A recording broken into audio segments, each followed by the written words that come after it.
Bismillahirrahmanirrahim. Assalamualaikum warahmatullahi wabarakatuh.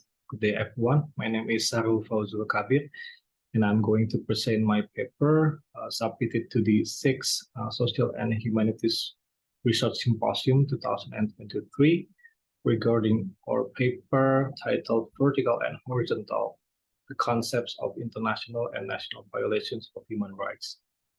This paper is funded by the LPPM Unisba and written by me, and also Mr. Wicaksana Dramanda and Mr. Asep Hakim Zakiran. We are all from Faculty of Law, Universitas Islam Bandung.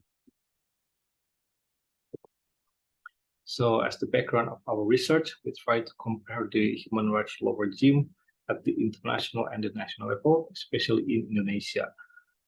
From this picture, we could understand that the relationship in human rights law is vertical, in the sense that the state is acting as the public entity at the international level and become the duty bearer. While on the other hand, the non-state actors, namely the individual and the corporation and so on, are the private actor holding the right within human rights law at the national level. And that's why we call it as the direct vertical obligation from state to non-state actor, and this is representing the traditional concept of human rights. Although it is only the state who held the obligation to non-state actor, as we can see from the picture on the left.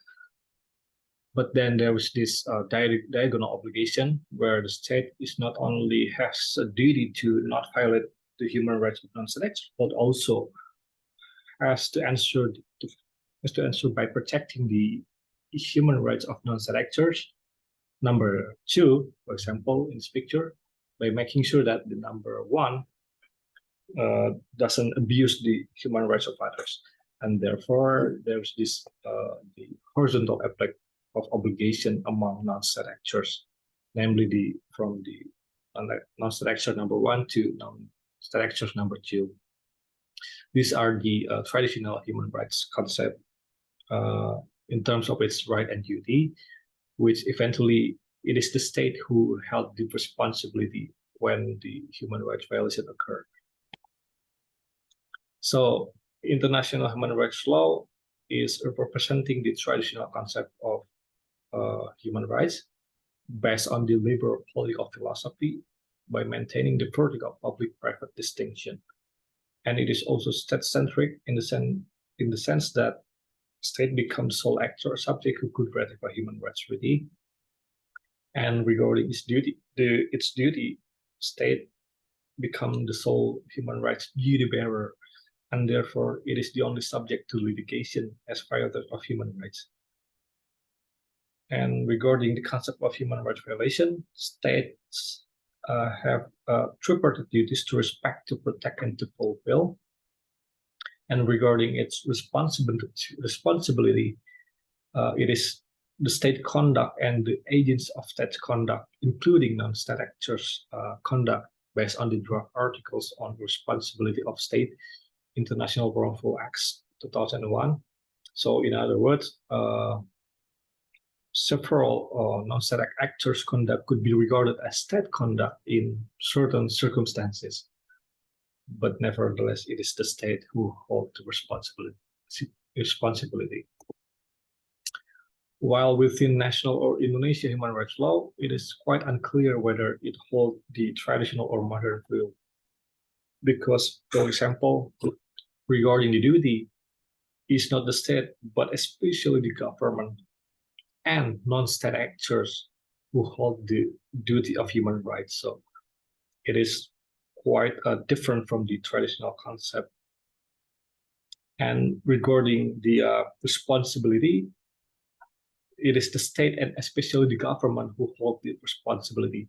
So in other words, on the one hand, Indonesia tries to hold the traditional view by maintaining that the state or the government as the sole actors could be responsible by violating human rights. But on the other hand, regarding the duty of human rights, it also recognizes non-state actors' obligation within themselves. So to sum up, Indonesia cannot be classified into traditional or modern schools for several reasons. Firstly, Indonesia only imposes human rights responsibility on the state, especially the government, thus indicating that it is traditional views that are adhered to. But on the other hand, secondly, human rights violation can be committed not only because of the government or the state, but also a result of the non-state actors' conduct, right?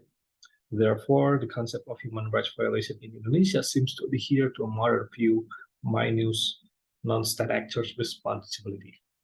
And secondly, Indonesia human rights violation concept is beyond traditional frameworks of duty to respect, protect, fulfill, as we can see from the Human Rights Law number 39, year 1999. And in addition, the formulation is also ambiguous and has a high threshold. So therefore, there is a potential for impunity for human rights violator. I think that's it, everyone. Thank you for seeing our presentation. And wassalamualaikum warahmatullahi wabarakatuh.